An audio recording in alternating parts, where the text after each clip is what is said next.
welcome to the reading for May 16th, 2020. Welcome back to my channel. I'm going to start this reading off a little bit differently. I recently got this a couple days ago. I got the Wild Unknown Archetype card deck right here.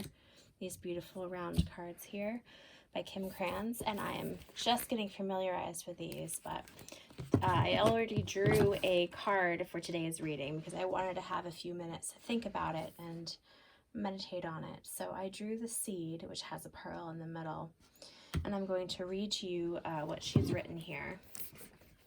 Beginnings come in many forms. They are not always a beautiful seed placed intentionally in nourishing soil. Origin stories, like any birth story, are complex, surprising, multi-layered, and usually reveal a central image or detail that represents the fully formed being. Simply stated, the end is present in the beginning, or the entire oak tree resides within the acorn. Whether you follow this imaginal theory or not, know that when this card appears, there is a potent generative energy all around. It stirs your very insides and usually results in an antsy, impatient feeling. Pay particular attention to what agitates you, as it is a sure sign of growth to come. You are bumping up against a growth edge. It is from the grit that the pearl eventually comes to be. I thought this was an incredibly beautiful card for today, especially since yesterday's advice card was the Tower. So I'm going to put this up here, and with that idea of new beginnings coming from, you know, some grit and grossness sometimes, and the fall of the Tower and the endings, endings and new beginnings. I'm going to draw a few cards here from the mini Rider-Waite's that are my trusty rusty deck. These guys never do me wrong. Let's see.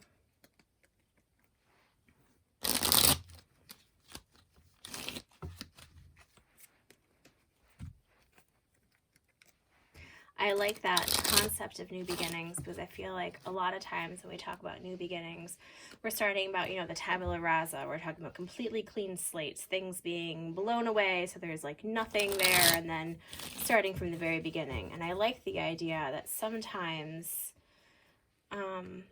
it's not a clean start. Sometimes new beginnings happen when there is a potential or an area for growth,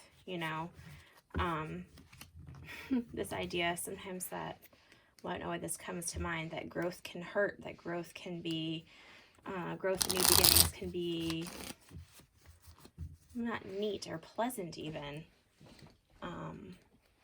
Really like that idea of the pearl being formed from the irritation of the sand, So, let's see.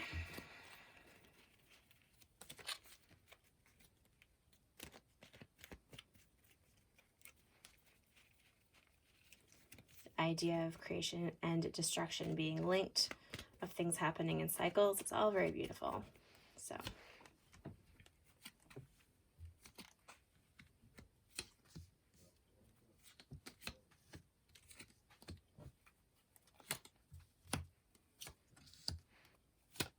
these guys want to come out together, and they shall. Fantastic.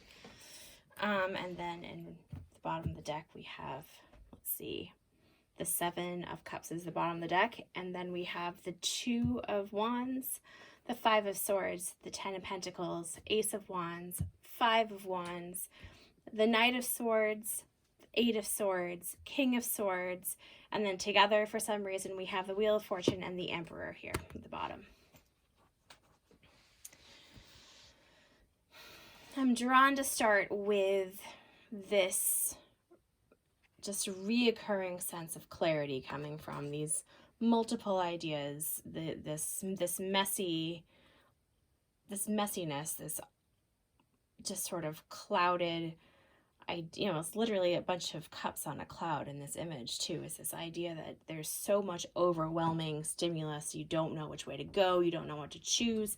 When it's in reverse, sometimes you do know what you need. Going back to the imagery of the seed, the things you're bumping up against, the things that we struggle with, the things that we see are wrong and not healed or not grown are the places I always feel so defeated when I come across something like that. And then I realize as I dig in and work on that spot that it wasn't until that I saw clearly where that problem was that I could fix it. You can't change your behavior until you see what your behavior is. You can't change thought, or you can't change a belief that is wrong until you see the evidence or the proof that it's wrong. So here, very interestingly, the center of the spread, we have the 5 of Wands, which can be about ego conflicts. It can be about, fighting with someone on Facebook, or fighting with your parents, or fighting with your kids, or your boyfriend. But it can also be about defense, defending your ideas, standing up strong. There's always like a fine line between these things. What is just being defensive for the sake of being defensive, and what is being defensive of something that is truly worth defending. In the present and in the past, we have this new beginning, this new idea, this new project. And I would say something like that may be worth defending. But it's hard to tell. There's, it can be a mixture of both.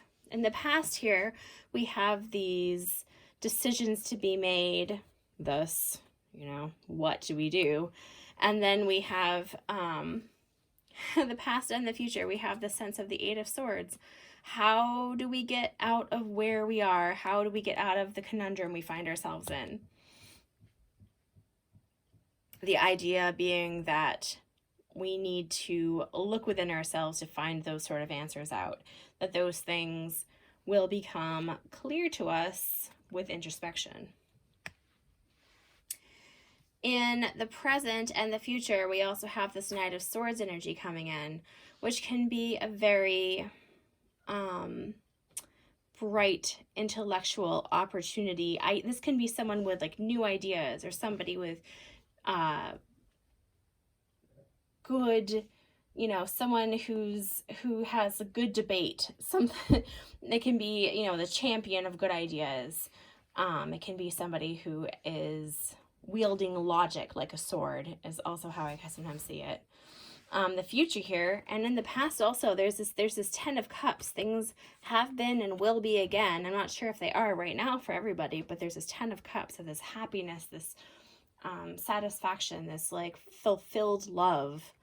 And then, we have change in the Emperor. The change, the wheel of fortune keeps on turning. Wheel in the sky keeps on turning. That song always comes to mind. I'm so sorry, everybody. And the Emperor, who is very structured, I'm not going to say rigid, because not necessarily rigid, but he really does rule it all. He does have his patterns. He does have his, not patterns, routines. This could very well be like your father, or a sort of an older guy, older man. And the King of Swords here, which is, akin to this swords energy coming in, or this person with the swords energy. And the present right now, this is a very measured, very stable, intellectual, very thoughtful person. What I'm getting here is that this energy, this using of the mind and looking within will bring great change in the future. In the past, we have some of this 5 of Swords. This 5 of Swords, which is also, it's more like, also a conflict card.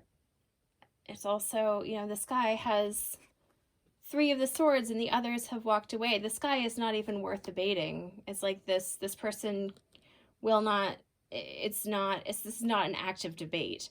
This is a much more, I think, healthy card.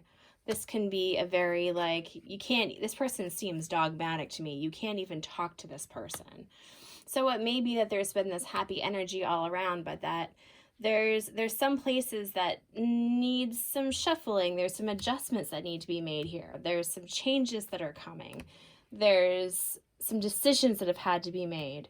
The slow shifting of things back again to this idea of the seed, things being imperfectly growing, being planted maybe not beautifully in the, the flower bed, but I'm thinking of the exuberant dandelion in the sidewalk.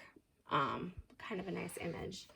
I'm going to draw a few of these lovely woodcut ones here. Some of these decks I've had for so long that I don't remember much about them at all. I really should research them again so I can tell you about them, but I've had this deck here since I was newly on my own. So I've had it for quite some time now.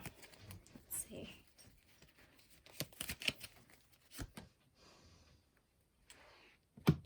Six of Pentacles. There's still some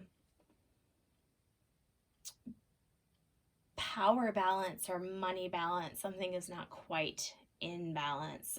This could do with, rent comes to mind, or, needing help with your finances from somebody, or, are you the person who is helping and lending money to other people? Are you getting helped and lent money from someone else? It doesn't have to be money. It can be any sort of stability or power. Are you living somewhere that's not yours? Are you taking in any way? Are you taking or giving? It's like that idea of it not being exactly even.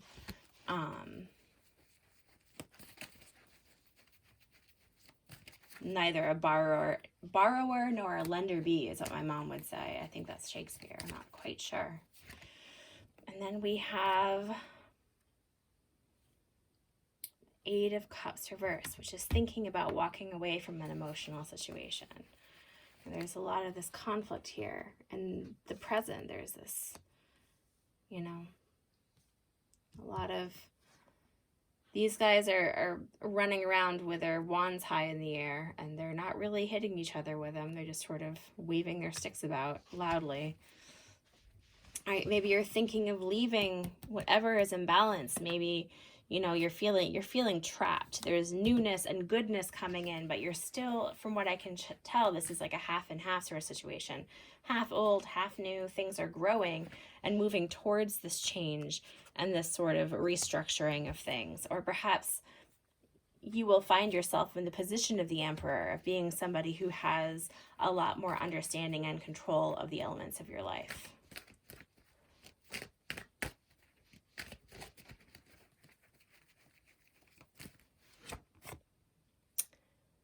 Six of Swords. That's about moving on to better pastures, better waters, potentially even a real home move. Perhaps even, moving across literal water. You might be moving to another continent, to an island. It's unclear. This could be an actual movement forward, an escape to something better and different. But either way, the way now seems clear. What you need to do seems spelled out for you, but you still have to do it. I think there's great happiness now. You may have already found many elements and many things that make you happy. Perhaps you're with somebody that you love very much now, and you need to find a better situation and a place to be. Yeah, the Fool, moving on, complete new direction. Traveling light with your dog by your side. That's what I see for this reading here. It's an in-between transit. Just for the fun of it, since this has not been super long. Well, it has actually kind of been quite long. No, you know what? Yeah, I'm going to do it. I'll draw one more of these cards.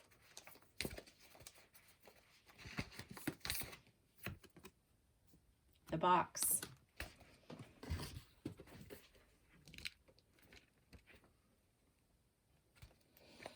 We all live to some degree within the confines of the box. This archetype represents everything that is known, anticipated, and expected. It holds us in place while simultaneously holding us back from our greatest visions. The box is sneaky, insidious, and everywhere, limiting us at the most unconscious levels. It is built of layer upon layer of social constructs and pressures. Breaking through its confines requires awareness, continued effort, and bravery. The box may appear as expectations from parents, a well-paying but heartless job. Oh my goodness, we have this imbalance of money or power here. The pressure to look or behave like others or simply to stay small. There is a box around you now made of some type of confining thought. Dun, dun, dun. Eight of Swords. What is it? The box shifts and morphs as we grow. This is a part of its multi-layered nature. Once you break through one layer, another will present itself to you. Keep going. Break through. An exquisite life requires it. Embrace this Fool energy. Embrace this Eight of Swords. You can escape, move, great change. Think outside the box, as they say. Think of the imperfect seed. I think that's a complete message now. I'm glad I drew that second card because I think it clarifies everything. Stick with those things that make you feel happy. Stick with the love parts, but move forward powerfully. This Emperor here is a very stalwart, powerful individual. You know, channel this energy of the Fool, the Six of Swords moving forward. Very, very positive growth mindset here. So good luck, everyone, as I always say, and always mean it. Take care. Hope to see you again. Thanks.